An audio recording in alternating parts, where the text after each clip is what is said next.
Jesus Christ, it's been a long time since I've done a review.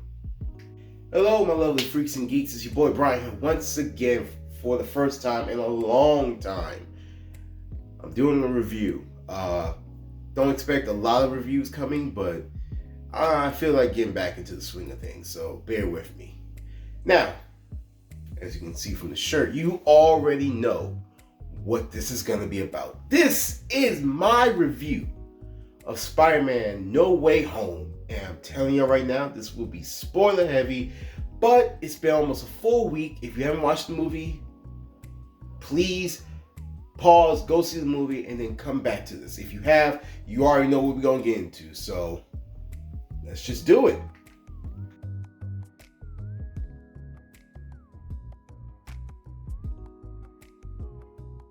I'm going to be breaking down this movie through all 3 acts, so bear with me. It's going to be a little hard to try to do for the first time, but so just bear with me. So the first act, you have Peter dealing with the fact that now the entire world knows that he's Spider-Man. That first act is very comic book, actually. He gets paint thrown on him. He has to deal with his friends dealing with the fact that they already knew, but now the world knows that they know that he knew. You know, there's a lot of knowing going on.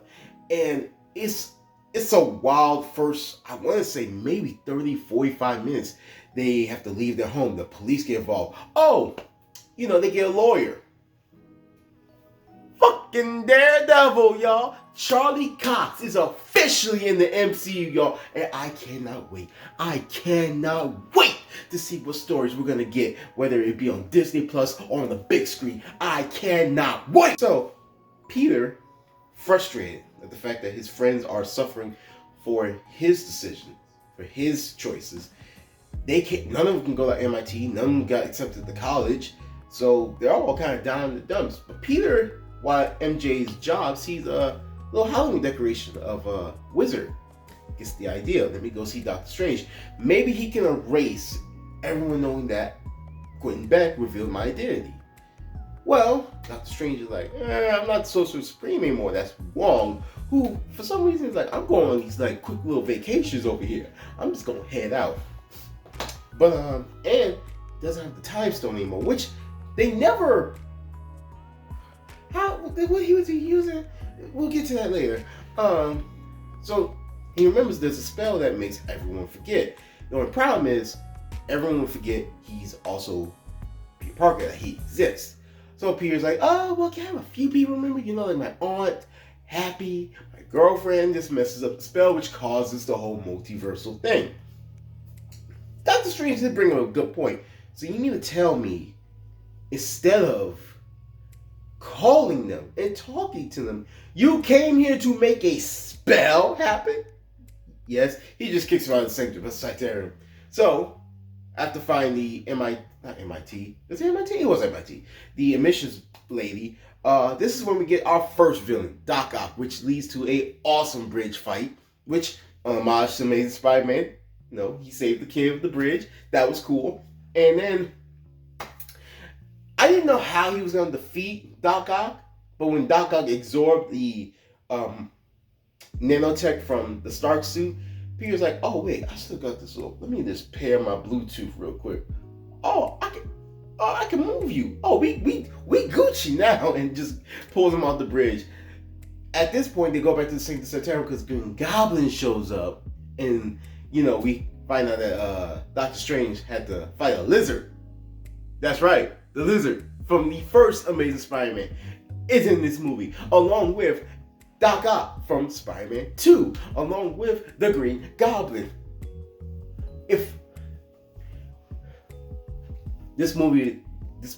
Oh my god, this was just, I guess you could say this is the beginning of Act 2, maybe? I don't even know how to describe that. That's just, oh my god, there was so much happening. So then, Peter, while trying to get the paint off his suit, it's like, that could work. Turns the suit inside out, and that's the black and gold suit that you see in the trailers. It's just his upgraded suit inside out.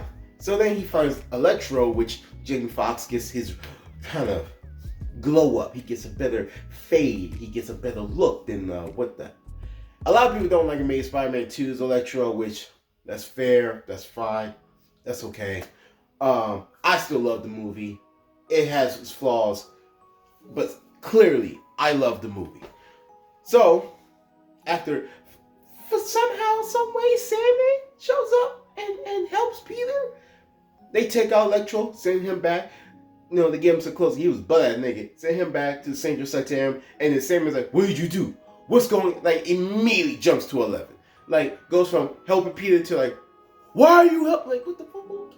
Okay, you gotta go. You gotta go back to the St. Joe. So, they're all gathered up at the St. Sanitarium. I completely misspelled that, but whatever. Then Green Goblin is having a mental breakdown. You're weak, Norman. That is a horrible Goblin voice. I apologize for that. Anyways, he goes to Aunt May, and Aunt May tells him, you have to help these people. Even though they are all bad guys, you have to help them. That is your job. That is your responsibility. And Peter, then realizing that all these people died fighting me, basically. And Doctor Strange is like, yes, this is why I'm sending them back. It is their fate. Nah, and then we get Doctor Strange versus Spiderman, which that was dope. That was a ride of a fight sequence. So now we're getting into the third act of this movie. We're all in Happy Hogan's apartment because obviously you can't stay in Peter's apartment. They all know where he lives.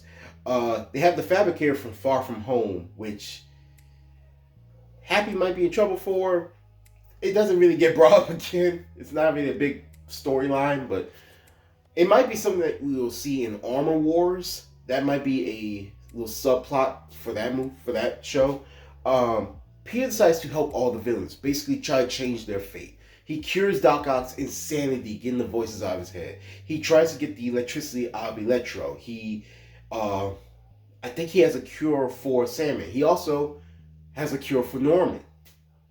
And in an awesome moment of Spidey sense, Peter senses something is wrong, but he can't pinpoint where. He goes into the kitchen. Everyone's like, "Why are you looking at me like that? What's wrong, Peter? What's wrong?" And his heart's pounding, and he knows something is wrong. He closes his eyes, and then just webs up Norman. He instantly knew Norman was like, that spider sense of yours is always. And it's like, Norman, what did you do? Oh, Norman ain't been here for a month. It's been Goblin. It's been Goblin time this whole time. This whole time, baby. And then the fight breaks out. And of course, J. Jonah Jameson's there. He has to instigate the whole thing. And when I tell y'all, Norman Osborn is the epitome of Black Air Force One energy. This man Peter was on his shoulders. Bah, bah, bah, bah. Norman's like, ha, ha, ha. It's like, oh, hell no. My man hit Peter with the Arn Anderson AA spine buster. Through floors, son. Through floors. They went through buildings, son. Oh my God, it was hype. And then you have Doc Ock trying to actually help, but he gets knocked out the picture real quick. Sandman's like, nah, I'm gonna make a sandstorm. Then I'm gonna disappear. Electro's like, I'm just throwing lightning at everybody. Everybody getting lightning. And then the first tragedy of this movie hits. Aunt May, trying to protect Peter, gets hit with a glider in the back. And at first we thought she was fine. They all get up, a pumpkin bomb goes off. Peter grabs it, kind of takes the blunt of the explosion, and they get up, and he's doubting himself. He's like, I was wrong. I should just hit the button. I should have sent back in. Aunt May says the words that we've been waiting to hear. Peter, with great power comes great responsibility. And not long after she says that, she falls to the ground and is bleeding. Her injuries are more severe than Peter thought. And her last words is, just let me catch my breath. Just let me catch my breath. And she dies in Peter's arms. When I tell y'all, that emotionally broke me a bit. Whew. That hurt. That hurt a lot. And Tom Holland's performance in this entire movie has been great, and it's that scene hurts so much more. And then Happy Hogan shows up to block the police from getting in and sees that Aunt May is gone, and he goes through the emotions but realizes he has to still protect Peter. And man, that Peter goes on the run, and now of course J. Jonah is running him down, and you have Peter in the rain, bloodied, defeated, emotionally broken. And how do you change the tone from that? How do you start that? How do you even start the next act to that? How do you change the emotional turmoil that we just witnessed to something maybe happy? Well, let's cut to Ned and MJ in Ned's home. I'm gonna hit the button. Peter said, "No, MJ, I'm gonna hit the button." And he said, "Well, let's find Peter." And for some reason, Peter gave Ned the rings from Doctor Strange, and he makes a portal. And who comes out that portal? Your boy, Andrew Garfield, Spider-Man. I lost my shit. I was so happy. And I mean, he had the suit on. I'm Spider-Man, Peter Parker. Like, it's me. He's like, prove it. He jumps on the ceiling like, anyone can do that. Anyone can do this. And MJ just keeps throwing bread at him. He's like, it's such a great scene. He's like, Ned's like, all right, let's keep find Peter Parker. And then we got Tobey, y'all. Tobey Maguire. Oh my God, just saying that out loud just makes me hype. We got all three Peter Parkers from all three Spider-Mans in one movie.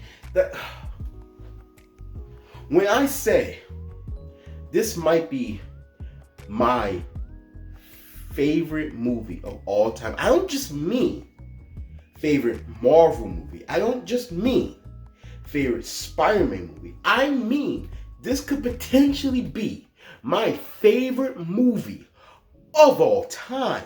Because not just the emotional aspect of this movie, the fact of seeing three of my favorite Spider-Man on one screen together is just it's something I never thought I'd get to see. And I'm 31 years old, and I felt like a 12-year-old all over again. Oh my God. All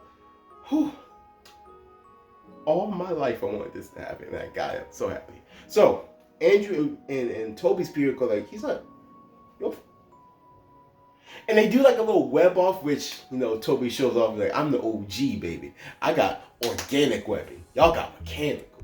And they do the meme, because once all three get together,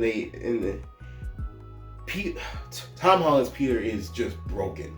My man is being put through the ringer, and MJ and Ned show up, and then the other two Spider-Men show up, and Tom is like, nah, I don't want to hear anything about, you know, what I'm going through. And they're like, actually, really do. They both lost their Uncle Bens.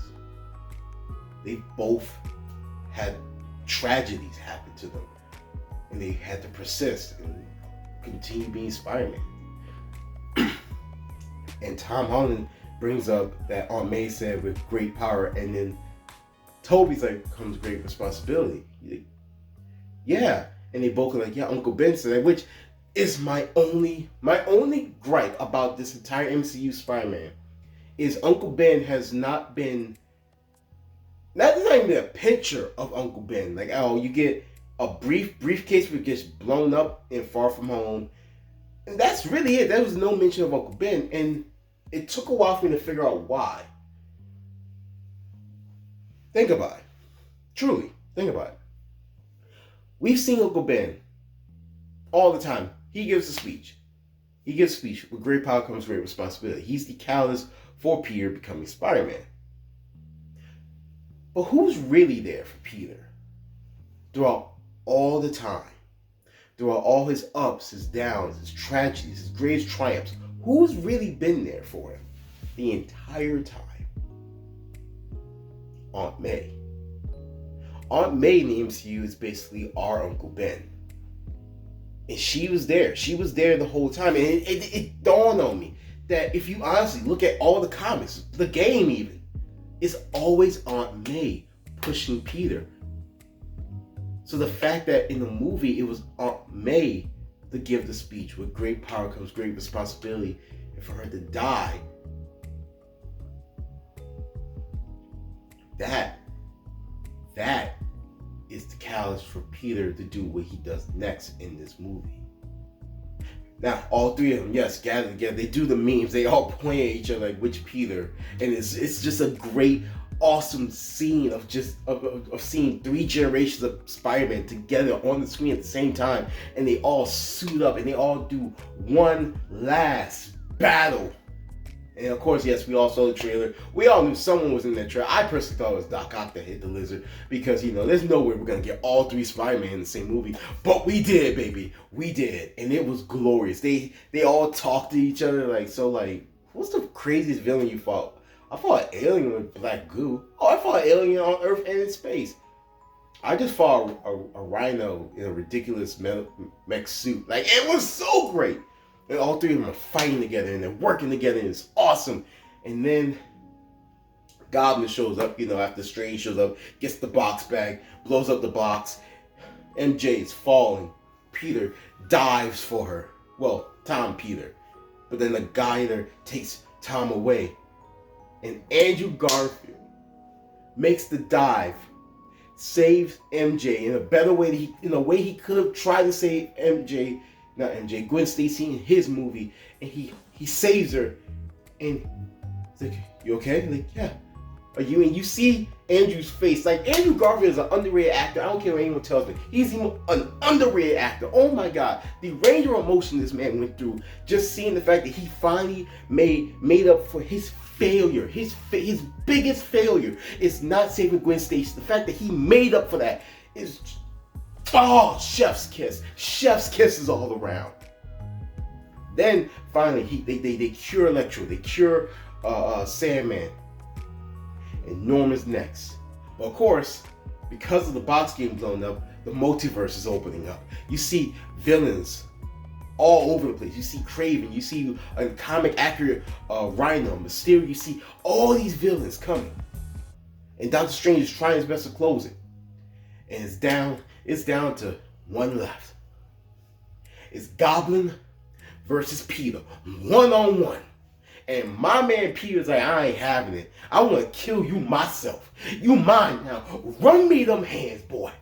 Run me them hands. And I was with Peter. I ain't even from Queens, bro. I was with him. I was with him in the streets. And they fight, and Peter picks up the glider like, I'm not joking. I'm going to kill you for killing Aunt May. And Tobey Maguire stops the glider and doesn't say a single word. He just looks at Tom Holland in the eyes. He doesn't say a single solitary word. No words would need to be spoken. He just conveyed the feeling of what he needed to say through his eyes. And Tom puts the glider down. Of course, Green Goblin stabs him in the back. Stabs Toby in the back. And, Andrew throws the serum. Tom Holland catches it, injects it into the Goblins, curing him. So now, the multiverse is opening up. What to do? What do you want? What can we do? There's nothing we can do. Yes, there is. Make everyone forget Peter Parker.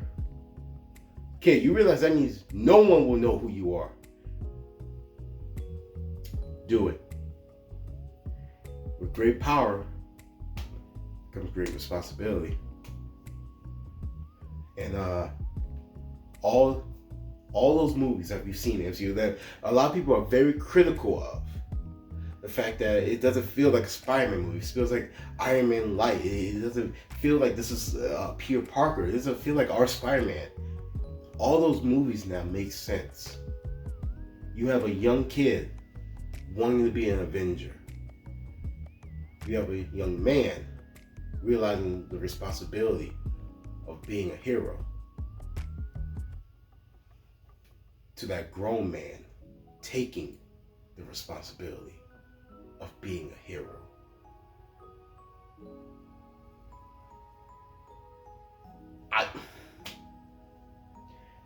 those last few scenes of seeing him hug Ned and MJ and realizing this is what they meant of an end of a journey for them. Because Dr. Strange does the spell. No one knows who Peter Parker is. Literally, no one. Those friendships, those bonds, everything he's made over these last 3 movies are gone.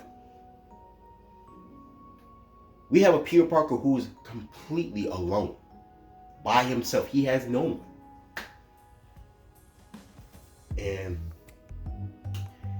damn. Oh God, I'm not about to cry. No, not right now. I'll get through the video. Like I said before, this might be my favorite movie of all time, and I cannot wait for it to be on DVD. Because it ends with Peter in his own apartment. Literally almost like the PS4 game. He makes a brand new suit. Classic red and blue suit. He has a little Lego of Palpatine that he got from the first movie. He sees MJ in a coffee shop, still wearing the Black Dahlia necklace from Far From Home. So there might be still something there. This is a great movie. This is an amazing, fantastic, spectacular movie, and I love every second of it.